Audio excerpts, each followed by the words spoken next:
Saya cumanya masuk hendak belakan negeri ini karena negeri inilah negeri kita. Di sini kita lahir dan di sini kita mati.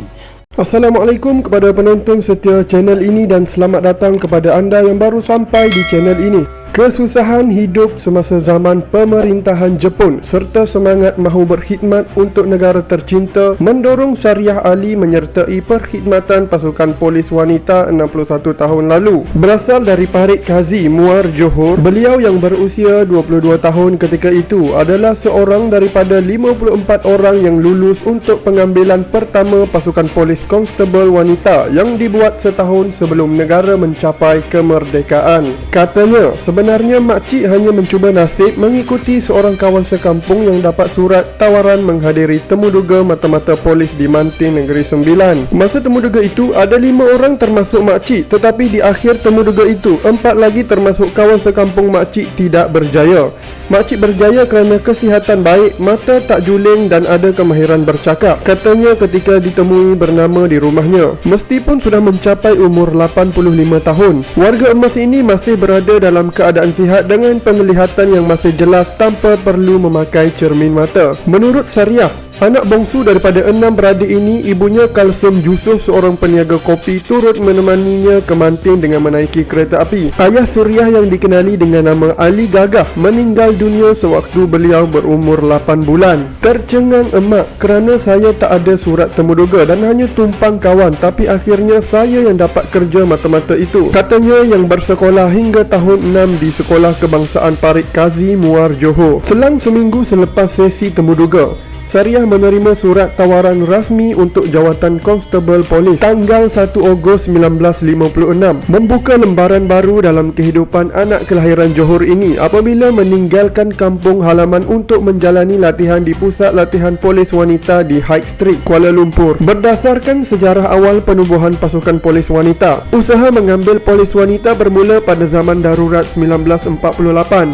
Pada tahun 1955, ada pengambilan 7 orang polis wanita untuk pangkat inspektor dan kemudian pada 1956 pengambilan pertama seramai 54 orang anggota polis wanita berpangkat konstebel dibuat. Untuk 54 orang perintis pasukan polis konstebel wanita, rata-rata usia pelatih kami dalam lingkungan antara 18 hingga 23 tahun. Kami dipecahkan kepada 3 lokasi latihan, iaitu Kuala Lumpur, Pulau Pinang dan Ipoh, Perak. Setiap lokasi ditempatkan 18 orang tambah Sariah.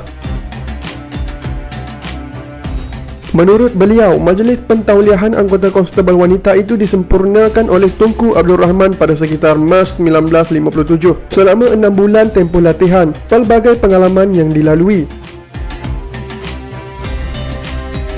Sariah masih ingat nama seorang pegawai polis wanita berbangsa Inggeris, Miss BDB Wentworth, yang dipinjamkan kepada pasukan polis untuk membantu melatih golongan perintis konstebel polis wanita. Pengambilan mata-mata khas wanita atau WPC mendapat sambutan yang begitu baik, kemudiannya terutama di kalangan mereka yang tinggal di luar bandar. Sebelum penubuhan polis wanita, tugas ini sebelumnya digalas isteri polis serta orang awam yang dilantik sebagai pegawai pemeriksa wanita. Sariah turut berkongsi kenangan memulakan tugas di bahagian cawangan trafik dengan gaji bulanan sebanyak RM99 ketika itu, selain tugas menjaga lalu lintas. Beliau berkata keadaan jalan raya pada waktu itu menyenangkan kerana tidak banyak kenderaan berbanding zaman sekarang. Warga emas itu turut bertemu jodoh di tempat kerjanya dengan suaminya, Kamaruddin Muhammad Nordin, juga seorang anggota polis trafik yang bersara pada usia 54 tahun dengan pangkat akhir sarjan gelap, kini bahagian Jabatan Siasatan Jenayah. Suami Sariah meninggal dunia di Mekah pada tahun 1983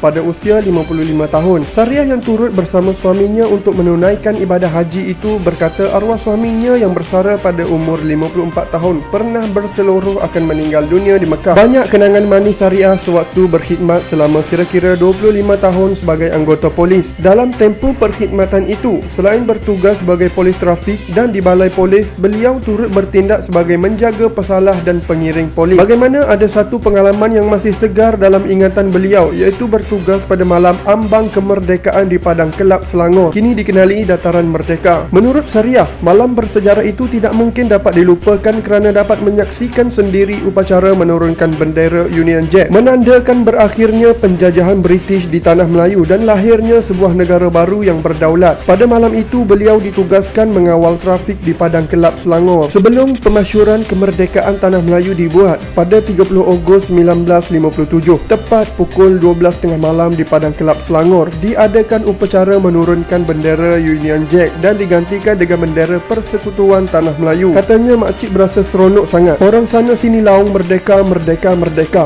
Makcik turut berpeluang bersalaman dengan Tunku Abdul Rahman, tambah Syariah yang mempunyai 8 orang anak. Setelah mencurahkan bakti bertugas di Kuala Lumpur selama 9 tahun, Syariah kemudiannya ditukarkan ke Melaka dan meneruskan perkhidmatan selama 8 tahun. Dari Melaka, beliau berpindah ke Teluk Intan sehingga bersara awal pada 1982. Syariah yang kini menetap di Teluk Intan dan mempunyai 23 cucu dan 8 cicit berkata, beliau teringin untuk bertemu rakan-rakan seperjuangan perintis polis wanita seandainya masih mempunyai kesihatan yang baik. Terima kasih kerana menonton channel ini dan admin juga ingin memohon maaf jika ada tersilap bahasa. Tuliskan komen anda di bawah atau cadangan anda untuk video yang akan datang. Dan semoga video kali ini dapat memberi manfaat kepada anda. Yang baiknya datang daripada Allah Subhanahu Wa Taala dan yang buruk datang dari diri saya sendiri. Semoga negara Malaysia selalu di dalam jagaan Allah Subhanahu Wa Taala.